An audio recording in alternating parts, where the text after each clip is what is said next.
It is Mark Eminger with Social Media Lead Force. I'm here with Yeshaya, the owner of Sapphire Restoration. Did I get the whole name? Yes. Sapphire Restoration. He's been a client for about 2 months now. That's right. And he's going to talk a little bit about what his results so far.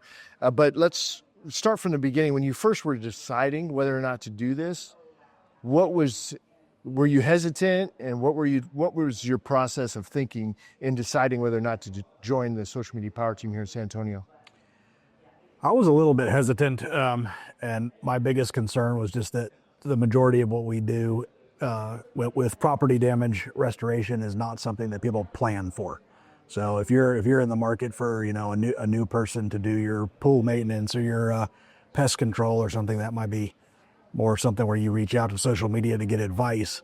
Where if you have a water leak or a fire or that kind of thing, I was concerned that people wouldn't necessarily be turning to social media and that I wouldn't get too much from it. So that was really my only concern, is that the company may not be the best fit for social media. But in the past 2 months, it hasn't been a super high volume, but we've gotten, I think, three pretty decent jobs from it, and especially mold. Seems like people are curious about who their friends and neighbors use and who they've had a good experience with. So now you've gotten 3 jobs. How many shots at the target have you gotten, as far as like being able to? How many estimates have you had to put out in order to get those 3 jobs? I think only about 5. Okay. Yeah. So yeah. So and how do those come in? So when somebody wants your help, what are they doing? Are they calling you? Are you calling them? How does that work? They're calling us so that we get tagged by folks in the network of Social Media Lead Force, and then so far they've called me and asked for an estimate or whatever, and they either volunteered or I asked how they heard about us, and they said, "Oh, you were tagged a bunch of times on social media," and so I say, "Great, chalk that up to a win," and go out and give them an estimate. Also with mold, people justifiably, they're real concerned about it. And so there's been a few times where I've gone out and I've been in the fortunate position to tell them they really didn't have a problem. Like, I'd love to take your money, but you can do this yourself for free. And you really don't need us. So, and I'm happy to do that too. To me, it builds trust, and they're going to be more likely to tag me on social media themselves. So what else are you doing on social media to generate business? Not a whole ton, other than Social Media Lead Force. Like my SEO, like marketing company, we put out a couple posts a week of just general information and photos and stuff, but not a whole lot. So you're not really doing a whole lot on social media other than Social Media Lead Force, is what you're saying, right? Yeah, pretty much. Yep. Are you doing any paid advertising? No paid advertising, just posting to the business page, but. Okay. Where does the bulk of your business come from? I would probably 50-50, I would say, just straight from Google. Okay. The map. That's paid advertising. The map listing, actually no paid advertising, but just search engine optimization and the map and the organic map listing.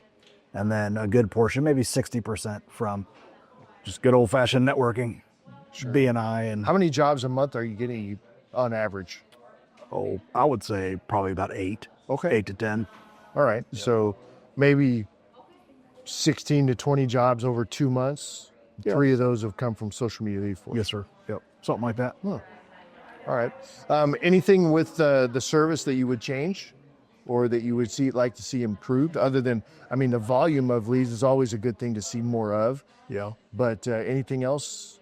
No, so far so good. I'd like to see it grow. I'd like to see the volume go. I think the volume can go up from where it is now, but I think it's been a phenomenal first 2 months. And where is Facebook or Nextdoor perform better for you? I have not I have not divided out the data on that. Sure. It seems like Facebook. Most of the time when I've asked how you heard about us, they say you were tagged on Facebook. But I've seen myself tagged on Nextdoor quite a bit too, and it wouldn't surprise me at all if people don't conflate the two. What about, are you tracking your profile activity and how much activity your profile is receiving as far as visits and stuff like that? Are you guys tracking any of that? Not a whole. I mean, we see when they come in, but we've pretty much just been tracking the actual calls that we get. Okay, not the actual profile visits and stuff like I that. know we're getting more profile visits than we ever have by 200 or 300%, and I see us tagged a lot more than we get calls. But I would assume that's everyone probably. Yeah, there's a lot of tire kickers out there and Sure. across all platforms. But the exposure that you're getting has gone up like 200-300%. I would say so. Yeah. That's a pretty short period of time too. Just 2 months. Yeah. I mean, we didn't used to get almost any traffic to our business page on Facebook. If you're not paying for ads and boosting those posts and stuff, like, your friends follow it and stuff. Like I have 600 Facebook friends, and so the exposure is limited. But then when it's the tagging, that's driving the traffic to it. So It causes people to check your profiles out. Yes. Which is great exposure. yes. Like that. All right. Well, thanks, Yeshai. I appreciate it. Yes, sir. Thank you.